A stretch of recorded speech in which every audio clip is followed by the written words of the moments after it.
I did hear the comments from relatives about you almost killed your mother when you were born, you were not supposed to happen. And if that's what you hear and you hear nothing else, then you figure that has to be the truth. Sean Wheeler grew up in a small Iowa town. From a young age, he was off exploring, but also searching for acceptance. Every child wants to be loved, and I didn't feel strongly loved at home. I do remember often feeling alone and sad and wishing I had more friends. That isolation made him a target.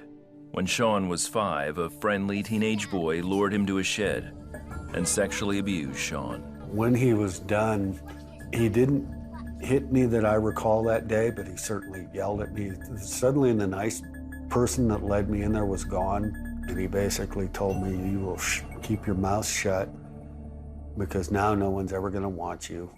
Sean kept quiet, but his abuser didn't. Word spread, and for the next 4 years, other predators took their turn. Traumatized and broken, Sean believed what they told him. This is what you were made for. It's the only thing you're good for. And they would pretend to love me, and I began to believe that's what love was. Meanwhile, Sean's mom occasionally took him to Sunday school, where he learned about a God he never thought could help. But when he couldn't take any more, Sean decided to pray. I'm at home, I'm hiding in the back of my closet, and I remember crying out saying, Father, help me. And it was instant. Tears stopped. I think they even dried up. I mean, it was incredible. 2 weeks later, the family moved to Arizona and the abuse ended. Sean had a fresh start, but the emotional damage was done.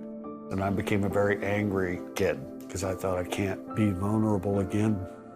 Although he still wanted to be loved, Sean put up walls so that no one would hurt him again.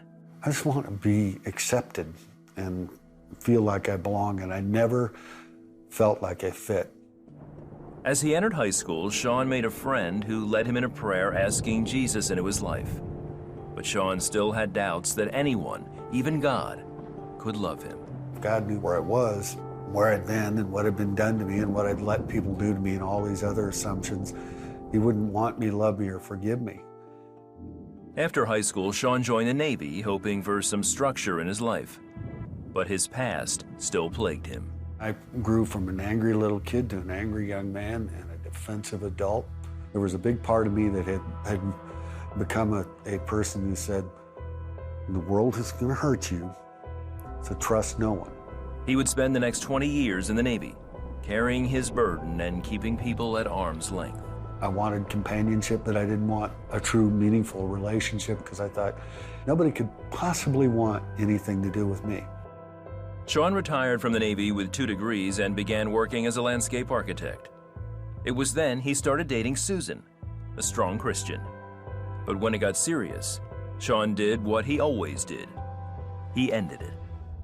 And she said, why are we breaking up? I'm in love with you. And I said, people did things to me when I was little. You can't possibly want me because I'm damaged goods. She said, God doesn't see you as damaged goods, and neither do I. I'm in love with you. It was life-changing absolutely for me in that moment. This time, Sean stayed, and the two married a year later. They got involved in a local church where Sean learned about the depths of God's love. Then Sean met someone who would one day help him confront his past. I would run into a woman in my church who had spoken about her work with abused children and adults, and she looked me in the eyes and said, when were you abused?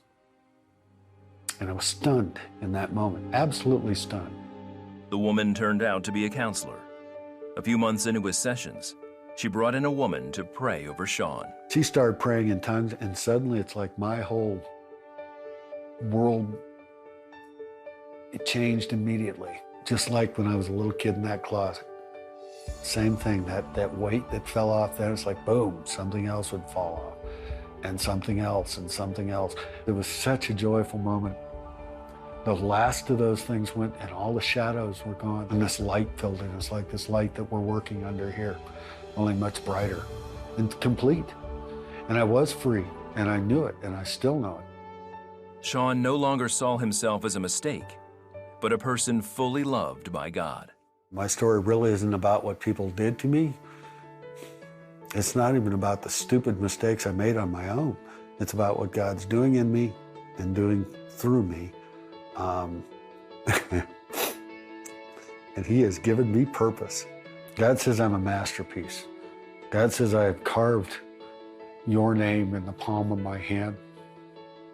God says I'm fearfully and wonderfully made. Today, Sean is no longer enslaved to his past.